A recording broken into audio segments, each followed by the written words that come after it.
धन व ज्ञान के कारक बृहस्पति का रोहिणी नक्षत्र में गोचर करना आप सभी सिंह राशि वालों के लिए कैसा रहने वाला है।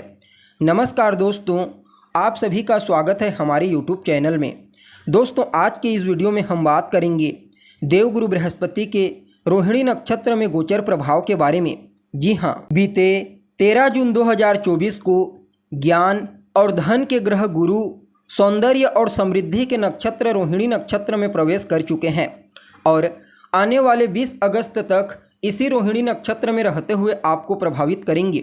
उसके पश्चात 28 नवंबर 2024 से अगले साल के शुरुआत तक वक्री स्थिति से गोचर करते हुए आपको प्रभावित करेंगे।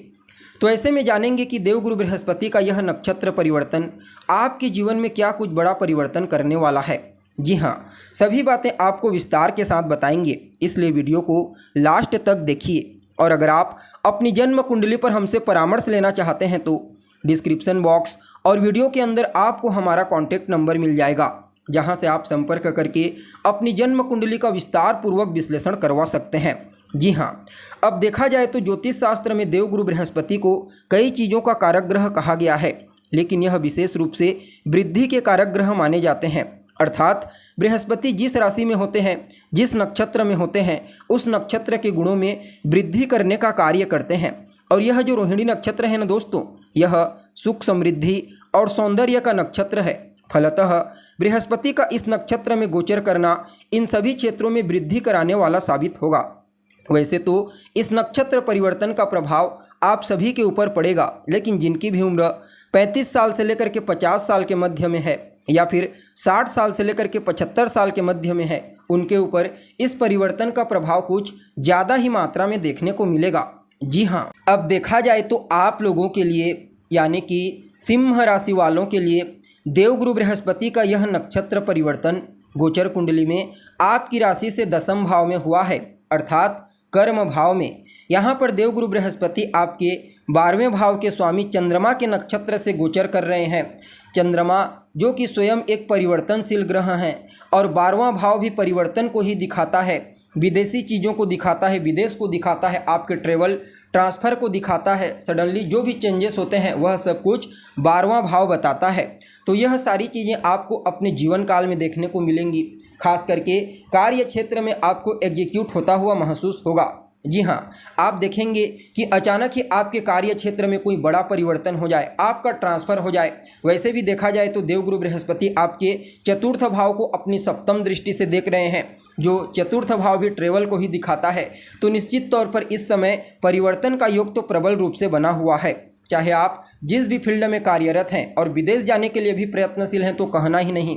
चाहे किसी भी मुद्दे को लेकर के आप विदेश जाना चाहते हैं, विदेश जाने के अवसर आपको अवश्य प्राप्त होंगे, खास करके कार्य क्षेत्र के दृष्टिकोण से तो कहना ही नहीं। अगर आप विदेश चले जाते हैं अपने करियर को ऊंचाई देने के लिए, या फिर आप समझ लीजिए विदेशी कंपनियों के साथ जुड़कर काम करते हैं, तो आपको अवश्य ही प्रॉफिट की प्राप्ति होगी। 10वां भाव कर्म का भाव होता है मूल रूप से, और देवगुरु बृहस्पति ऊंचाई के ग्रह होते हैं। देवगुरु बृहस्पति भारी ग्रह है, अतः कर्म क्षेत्र में आपको ऊंचाई प्राप्त होगी। कर्म क्षेत्र में आपका वैल्यू बढ़ने वाला है, कार्य करने की क्वालिटी में निखार आएगा।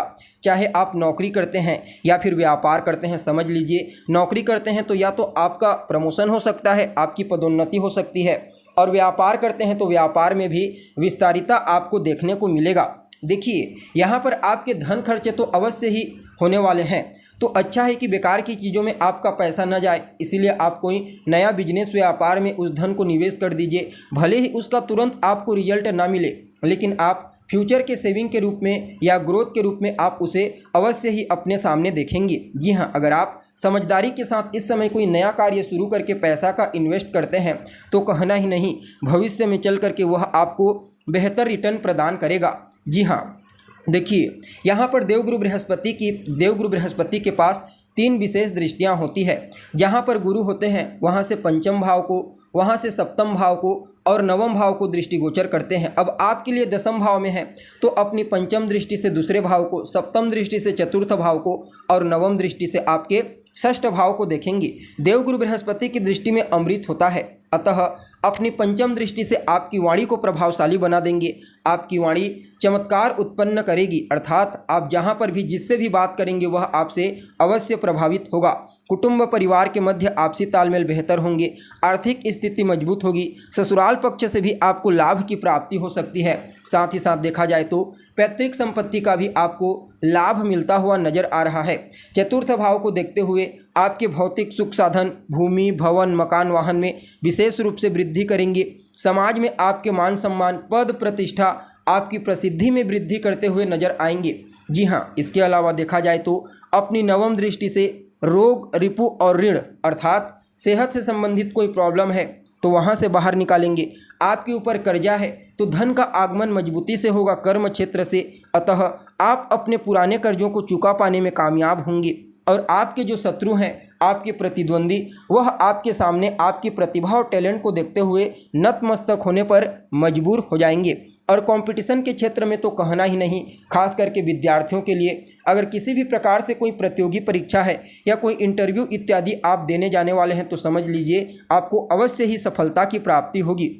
यानी कि कुल मिलाकर के देखा जाए तो आप सभी सिंह राशि वालों के लिए समय बड़ा ही उत्तम रहने वाला है। जी हाँ, फिर भी इस समयावधि को और बेहतर बनाने के लिए आप भगवान श्री कृष्ण के किसी भी मंत्र का जाप कीजिए। उनके मंत्र का जितना ज़्यादा आप जाप करेंगे उतना ही बेहतर आपको परिणाम प्राप्त होगा।